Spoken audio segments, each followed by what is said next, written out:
અને સુરતમાં ટેક્સટાઇલ માર્કેટના આગના મુદ્દે હવે એક નવો ખુલાસો સામે આવતા ફરી એક વખત ફાયર વિભાગ અને શહેરી વિકાસ વિભાગ શંકાના ઘેરામાં આવ્યા છે।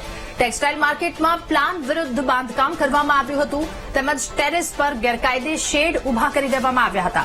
ટેરેસ ઉપર હોલની મંજૂરી લઈ 26 જેટલી દુકાન ગોડાઉન ઉભા કરી દેવામાં આવ્યા।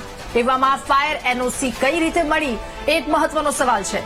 ટેરેસ ઉપરના ગોડાઉનમાં લાગેલી આગના કારણે માર્કેટ ભસ્મીભૂત થઈ ગયું હોવાનું ખુલ્યું છે। આગ લાગ્યાના 2 દિવસ બાદ પણ હજુ કુલિંગ પ્રક્રિયા યથાવત રહી છે।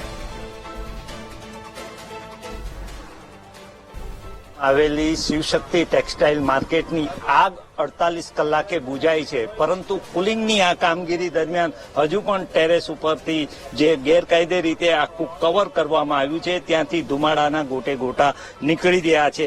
આખી માર્કેટ જે ભસ્મીભૂત થઈ ગઈ, કડડભૂસ થવાની તૈયારીમાં છે અથવા તો ખખડધજ થઈ ગઈ છે, એ માર્કેટ આખી શિવશક્તિ માર્કેટ માટેનું મુખ્ય કારણ આ દેખાઈ રહ્યા છે એ પતરાના ગેરકાયદે ઉભા કરવામાં આવેલા શેડ છે। આ એક બાજુનો ભાગ અત્યારે હું બતાવી રહ્યો છે।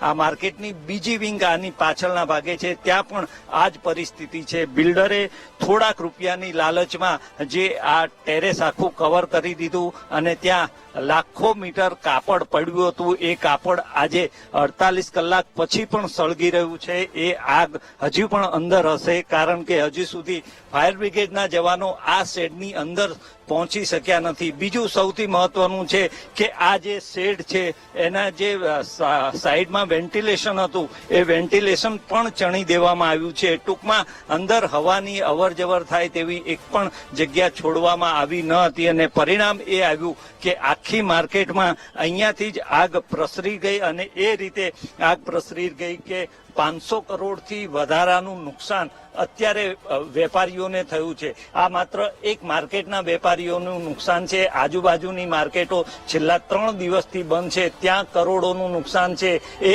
એક અલગ મુદ્દો છે। કેમેરામેન સરજુ પારેખ સાથે શૈલેષ ત્રિવેદી, વીટીવી।